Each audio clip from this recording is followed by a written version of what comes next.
Olá pessoal, tudo bem? Aqui é Samuel Possebon, editor da Teletime, e a gente está de volta com mais um Boletim Teletime, o nosso podcast diário com as principais notícias do mercado de telecomunicações. Hoje trazendo o que foi destaque nessa quarta-feira, dia 16 de agosto de 2023. Lembrando sempre que esse nosso podcast é patrocinado pela ConnectWay, uma empresa que há mais de 20 anos distribui equipamentos e soluções Huawei no Brasil, e a gente, mais uma vez, agradece a ConnectWay por essa parceria que viabiliza esse nosso podcast diário. Vamos começar com as notícias do dia. Hoje, notícias bem relevantes aí para o mercado de telecomunicações. Primeira delas, finalmente um operador regional entra no mercado de 5G brasileiro. Estamos falando da BrisaNet, que já vinha anunciando aí que seria a primeira operadora a entrar, daquelas que conseguiram licenças no leilão de 5G realizados em 2021 e que até hoje não tinham atuação no segmento móvel. Então a BrisaNet lançou comercialmente e oficialmente essa semana o seu serviço de 5G. A BrisaNet, né, é uma operadora que está com esse plano de entrar no mercado de 5G já há algum tempo, né, foi uma das mais atuantes aí na época do leilão, tem dado manifestações e declarações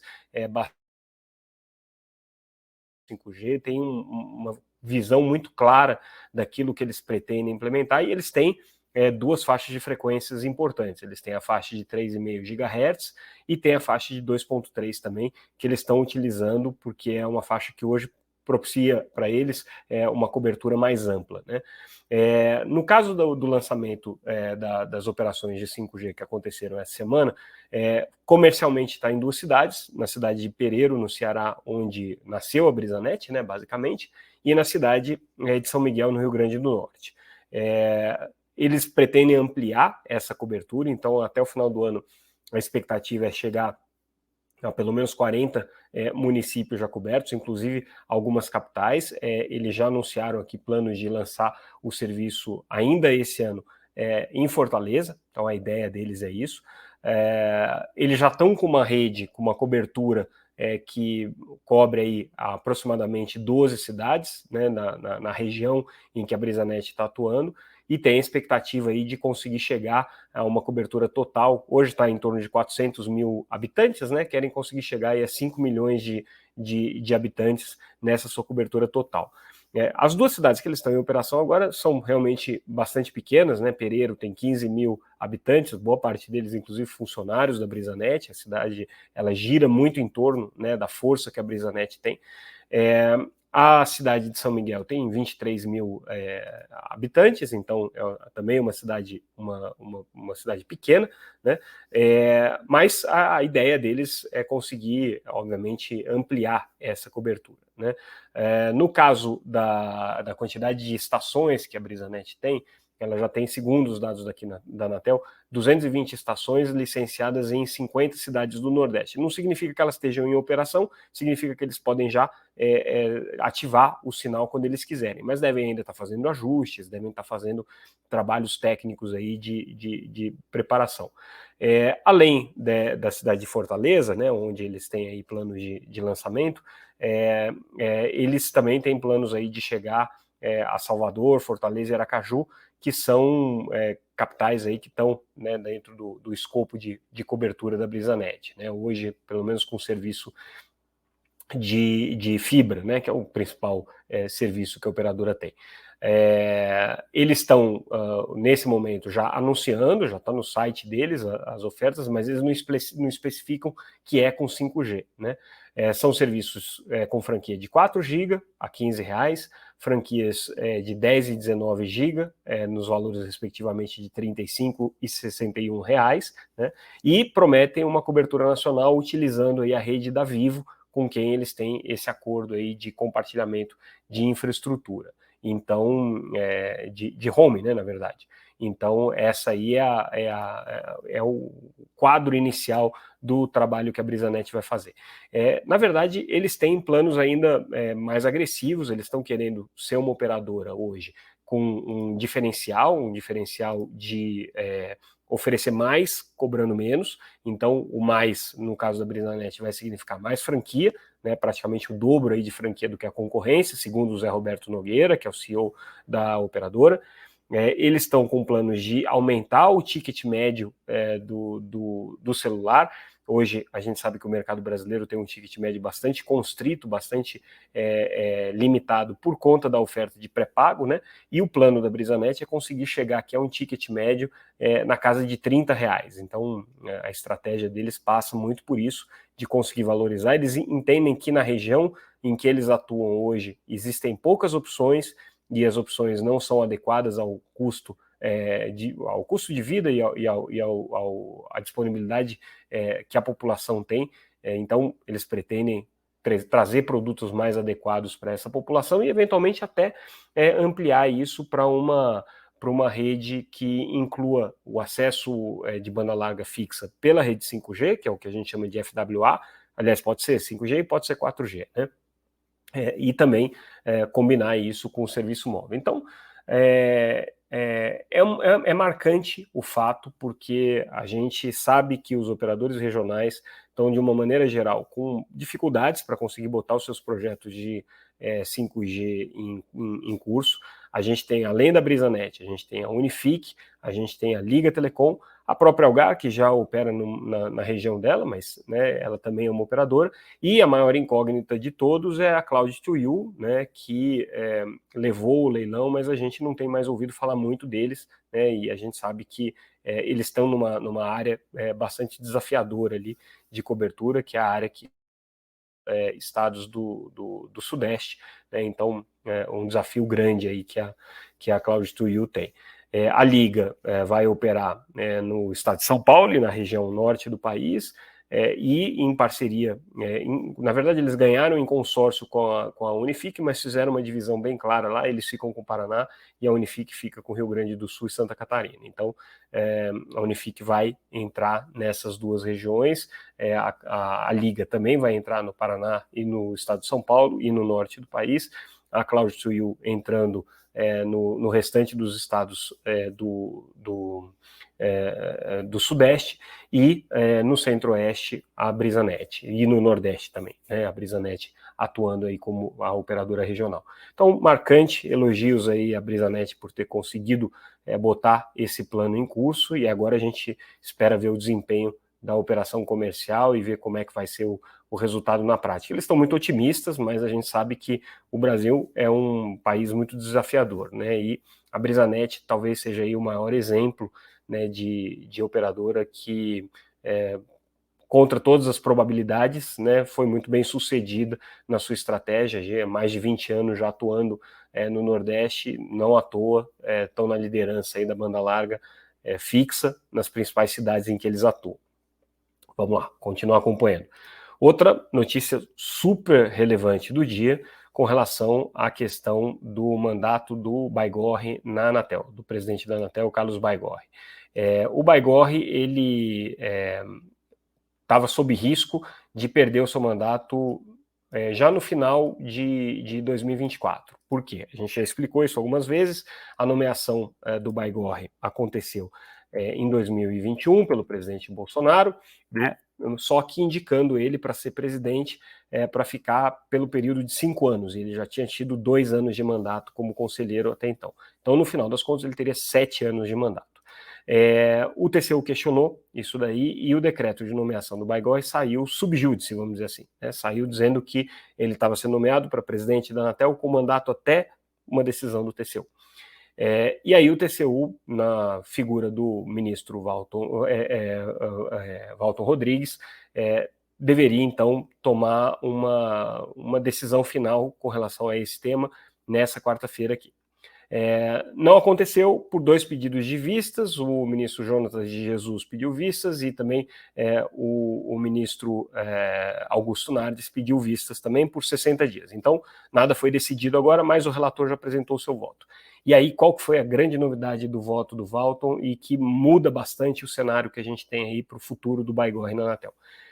Ele entende que o Baigorre não tem a menor hipótese de ficar mais do que 5 anos no conselho da agência, entendendo o conselho como a sua posição como conselheiro e a sua posição como presidente da Anatel.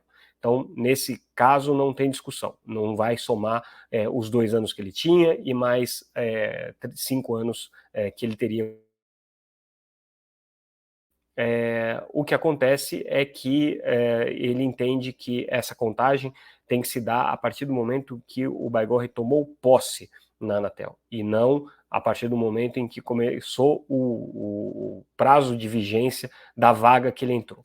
E aí é uma conta complexa de ser feita, porque o que aconteceu? O Baigorre, ele assumiu como conselheiro originalmente a vaga do ex-conselheiro Aníbal Diniz. A vaga do ex-conselheiro Aníbal Diniz encerrou-se em novembro de 2019, então o Baigorre, naquele momento, ele deveria ter assumido como conselheiro naquela vaga, e aí ficaria, né, o período de 5 anos como conselheiro. Só que a pandemia veio, questões no Congresso atrasaram a sabatina e ele só efetivamente tomou posse daquela vaga em novembro de 2020. Né? Aliás, para ser mais preciso, em 28 de outubro de 2020. E essa data é importante pela seguinte razão. O ministro Walton Rodrigues considera que é a partir do dia 28 de outubro de 2020 começar a contagem dos 5 anos dele no Conselho da Anatel. Então, não é a partir do momento em que a vaga ficou aberta, mas sim a partir do momento em que ele tomou posse. O que significa 5 anos a partir de 28 de outubro de 2020, 28 de outubro de 2025. Portanto, no momento em que o assunto for deliberado pelo plenário do TCU, que vai acontecer provavelmente daqui a 60 dias, ao final desses 2 pedidos de vista, o que o TCU vai ter que decidir na verdade, se o mandato do Baigorre vai até 2026, considerando que ele teria aí uma soma de mandatos de conselheiro mais mandato de presidente, ou se vai até 2025 e não mais 2024, como estava todo mundo imaginando que aconteceria. Então essa foi a grande novidade do voto do ministro relator, o Walton Rodrigues. A contagem passa a ser a partir do momento que o Baigorre assumiu efetivamente a cadeira e não a partir do momento em que a vaga em que ele veio ocupar ficou aberta. Faz bastante diferença isso pela seguinte razão. Aí o ano que vem, o presidente Lula vai trocar um conselheiro da Anatel, Arthur Coimbra, que o mandato vence no ano que vem, e a partir de 2025, aí ele troca 2. Ele vai trocar o Baigorre, né, e vai trocar também o conselheiro Vicente Aquino, que também tem o seu mandato se encerrando em 2025. E por aí vai, depois as sucessões vão acontecendo naturalmente, até que vai acontecer um caso engraçado, que é em 2031, está um pouco longe, mas em 2031 vai acontecer de o presidente da República, na ocasião, não trocar nenhum conselheiro da Anatel.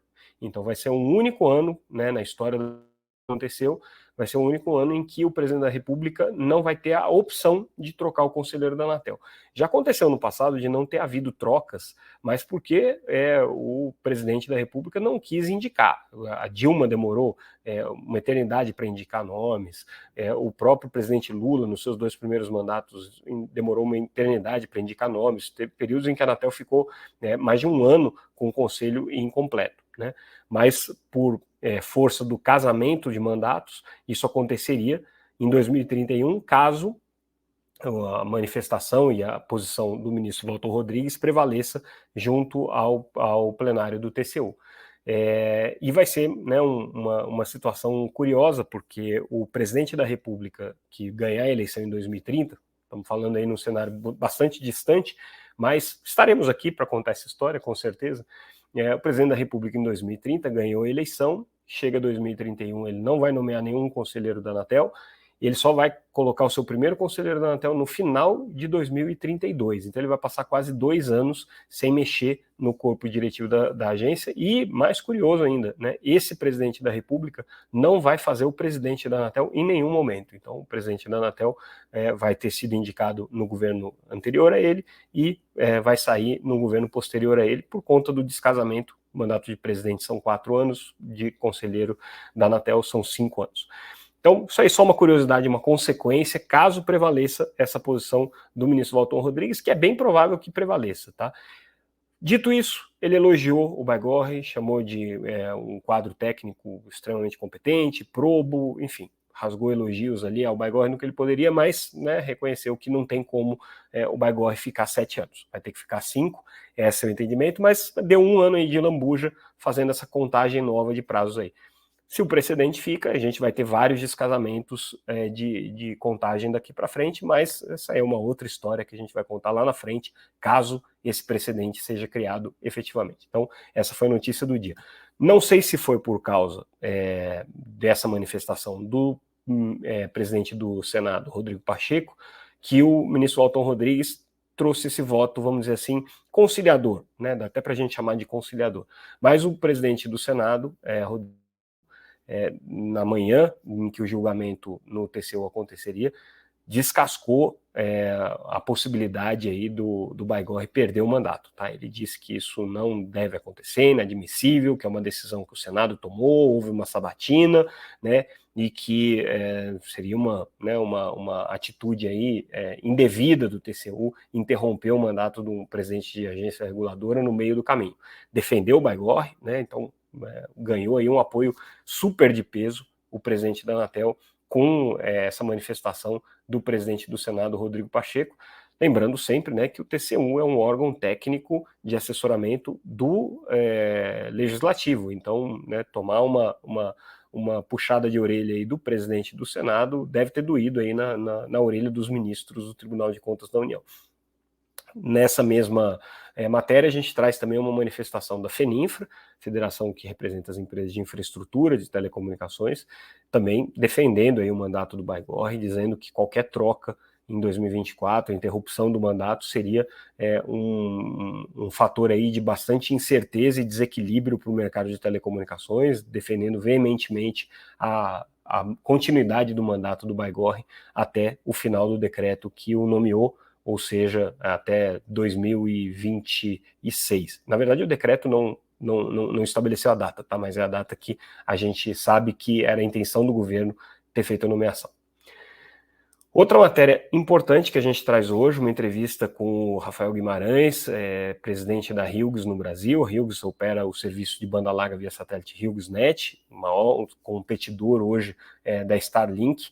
Então a gente até bota isso como referência, né, porque todo mundo só fala de Starlink, mas a Hughes já está aqui há mais de 5 anos no Brasil com serviço de banda larga via satélite, é a operadora com o maior número de clientes hoje, né, nesse serviço, e eles lançaram recentemente o Júpiter 3, que é considerado o maior satélite de comunicação já lançado até hoje, um monstro, né, com capacidade aí de 500 gigabits por segundo de transmissão de dados. Então, assim, é um satélite que vai trazer vai dar uma anabolizada muito forte aí no serviço que a Hughes presta, inclusive no Brasil. É um satélite aí que tem potencial de dar um novo fôlego para a operação. E aí ele contou um pouco nessa entrevista que ele deu para a gente o que a empresa está preparando aí como estratégias para desenvolver o serviço, né? Então, não só a entrada do Júpiter 3, que ainda está no processo aí de deslocamento até a órbita final, então, né, período de testes e tudo mais, o lançamento foi bem sucedido, mas ele tem que começar a operar, chegar na órbita e começar a operar normalmente. Isso está no processo, está tudo certo por enquanto.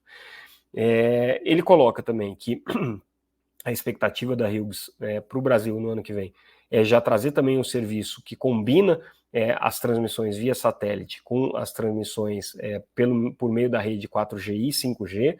Lembrando que a Hughes ela hoje tem uma parceria, inclusive com a Winit, para testes da rede dela com 4G, então ela pretende intensificar essa estratégia aqui para o Brasil.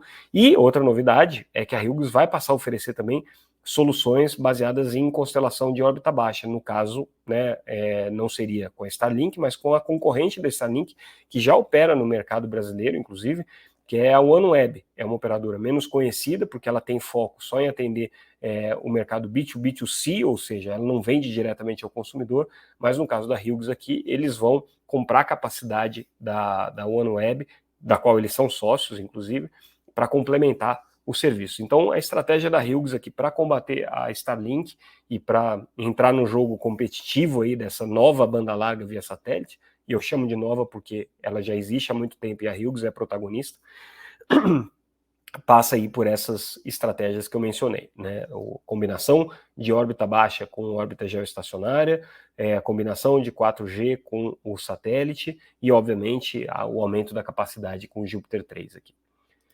Outra notícia do dia importante é a aprovação da urgência da votação do projeto de lei que propõe a regulação do streaming. A gente está falando do projeto do deputado Paulo Teixeira, o 8887 de 2017, que já passou por várias mudanças, recebeu substitutivos na Comissão de Cultura da Câmara, quando ele foi aprovado.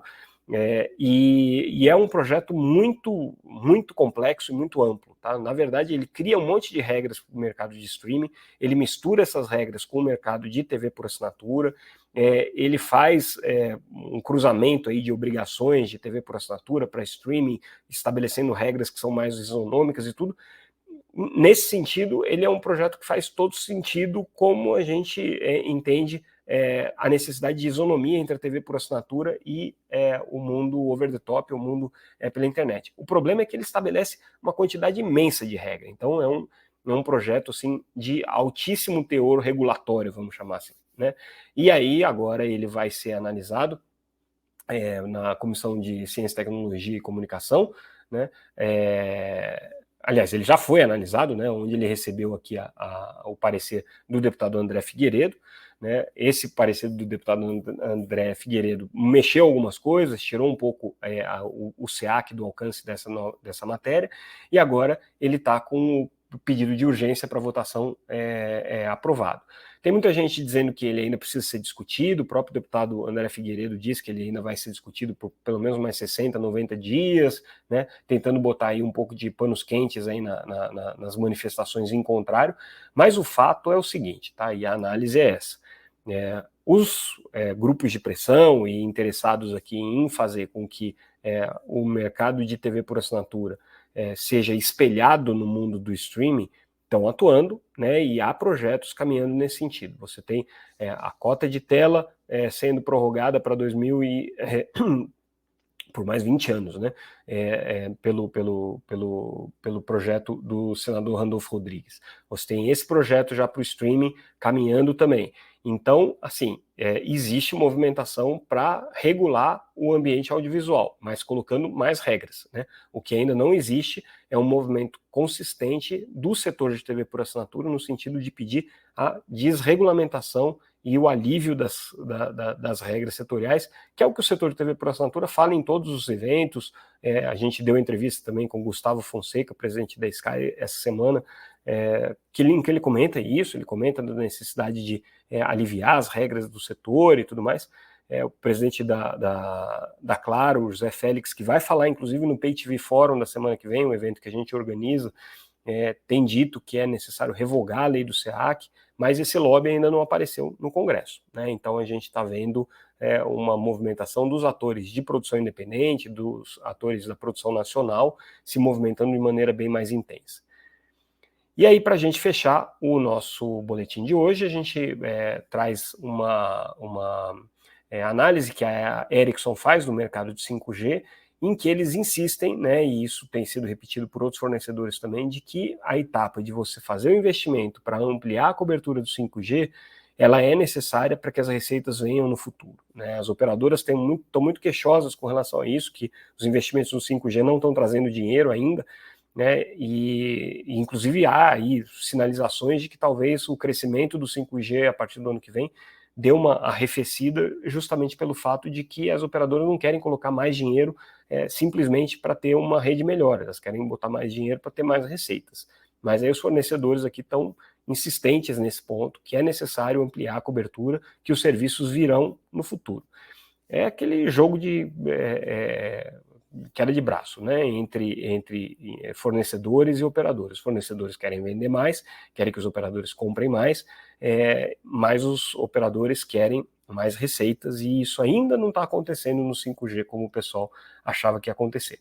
Não quer dizer que não vai dar certo, óbvio, isso sempre aconteceu com todas as gerações de serviços móveis, mas nesse caso especificamente aqui está interessante ver esse embate entre fornecedores e operadores. Essa é a posição da Ericsson. Bom, pessoal, com isso a gente encerra o nosso boletim, fazendo o nosso jabá do evento na semana que vem, Pay TV Forum, dias 22 e 23 de agosto, em São Paulo, no WTC. Vamos falar sobre o mercado de TV por assinatura. Já dei o spoiler da presença do presidente da Claro, José Félix, que vai participar do evento, presidente da Sky, Gustavo Fonseca, vai participar do evento. representantes de setores que não são da TV por assinatura tradicional. A gente vai ter lá a Amazon participando, YouTube participando, vamos ter a participação de grupos de mídia como o SBT, Band, a Globo atuando, programadores internacionais, Warner Bros. Discovery, Paramount, programadores brasileiros independentes como Curta, Box Brasil, enfim, o evento super completo para quem analisa, discute e pretende atuar no mercado audiovisual, seja TV por assinatura, seja streaming, seja na distribuição de conteúdos de valor agregado. Inclusive, provedores de internet vão participar do evento também, a Vero está confirmada, e novos agregadores, como a Watch Brasil, participando também do evento na semana que vem. Então, todos convidados aí a visitar o site do evento, www.paytvforum.com.br, as condições de inscrição, os nomes confirmados, tudo disponível lá para vocês. Continue acompanhando a Teletime, seja no nosso site, www.teletime.com.br, seja nas redes sociais, sempre como @TeletimeNews. Mais uma vez, agradeço a audiência de vocês, agradeço o patrocínio da ConnectWay, ficamos por aqui e amanhã a gente volta. Obrigado, pessoal. Tchau, tchau.